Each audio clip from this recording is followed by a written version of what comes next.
হ্যাঁ, কোনখান থেকে? কতটুকু উপর থেকে পড়ছে? কেন এরকম করছে কেন?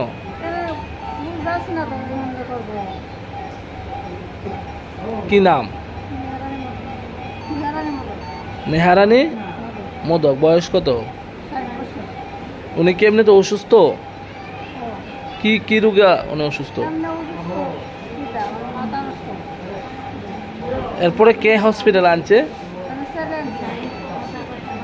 কয়টার সময় রাত্রে ঘটনা? এরপরে ওনার অবস্থা কিরকম? আপনার কি হয়? কোন জায়গার থেকে লাভ দিছে?